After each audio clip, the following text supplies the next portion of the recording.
1. In the shadow of war. She ran for the shelter, clutching the baby in her arms. Soon, sweetie, soon. We're on our way to safety, I promise.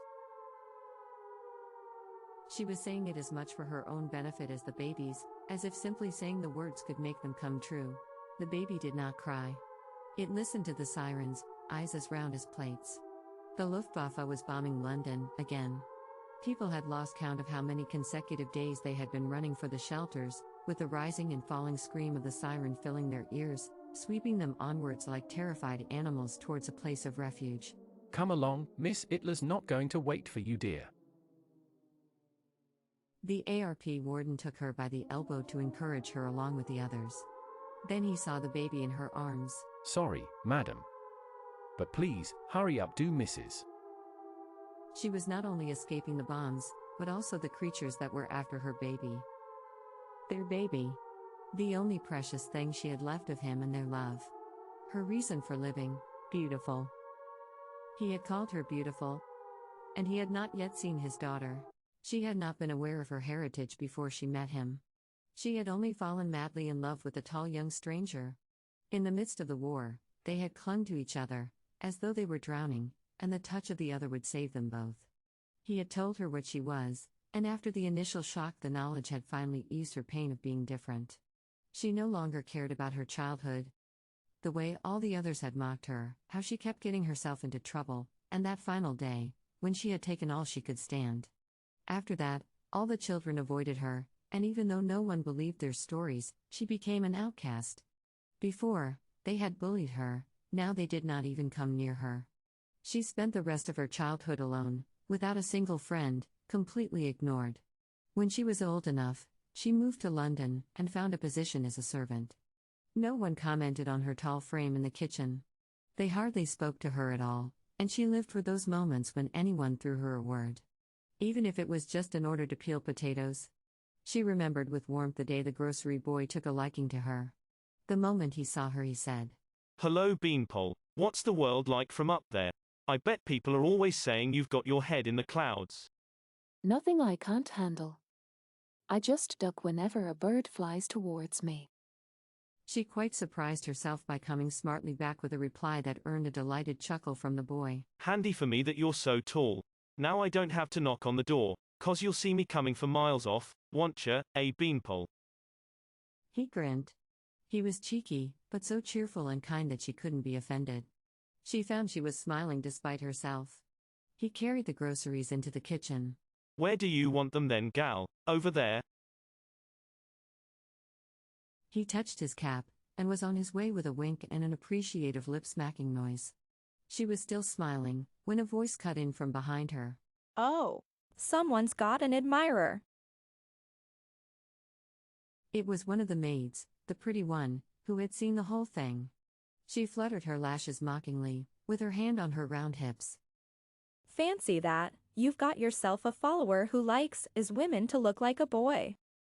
To emphasize her meaning, the maid threw back her shoulders, so that her own rounded bosom made the boot boy's eyes pop out. After that, they called her the Beanpole, and snide remarks by the other girls about her thin frame made it clear that they thought no man would ever be interested in her.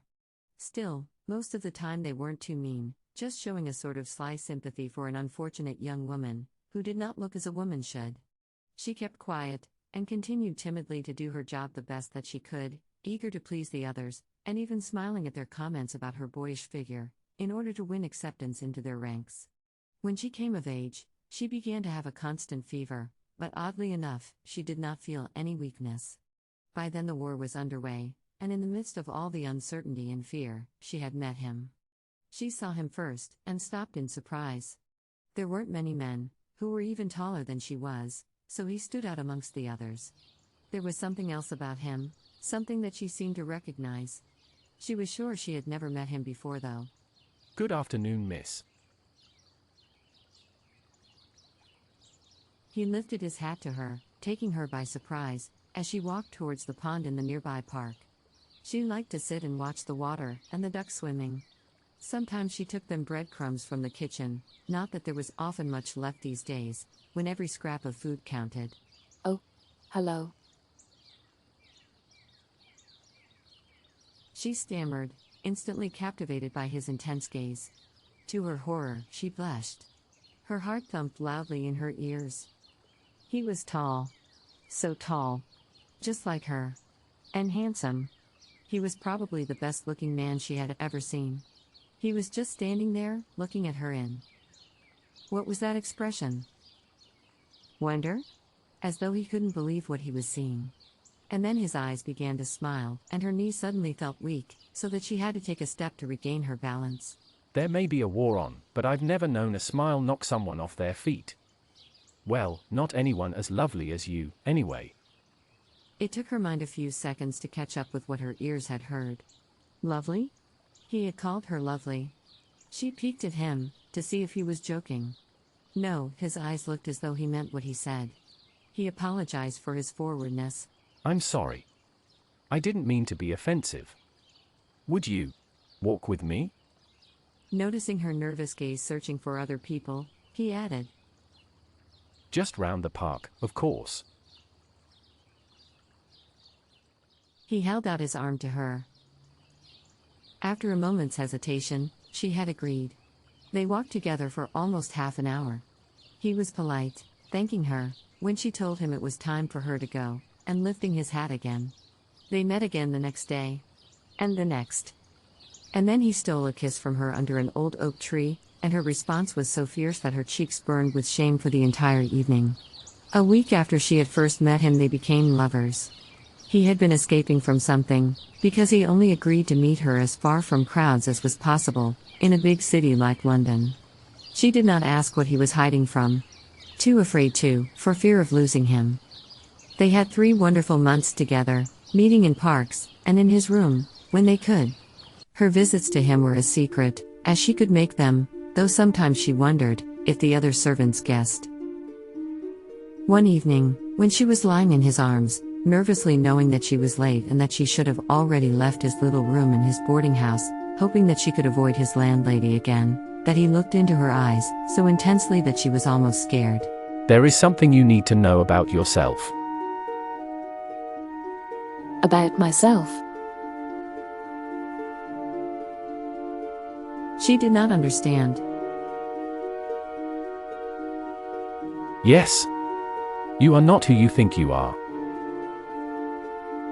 He gently tucked a lock of her hair behind her ear and kissed her softly under her jaw in the place that made her gasp with pleasure.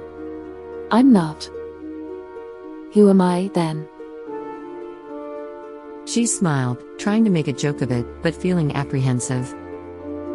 We share a secret, you and I. He locked eyes with her, but there was none of the usual laughter in them.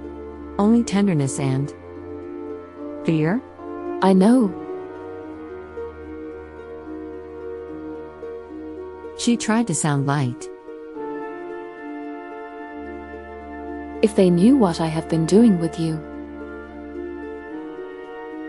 It has nothing to do with this. He traced her shoulder with his finger. And yet it has everything to do with this. I have put you in great danger. The explanation came in short, hesitant sentences, while he held her tight, as if fearing she would break from his arms and run away. It was not what she had expected. While the words came out, she listened mutely, stiff as a statue, not believing what he said. Not wanting to believe anything he said, because every word confirmed the fear she had been trying to escape all her life.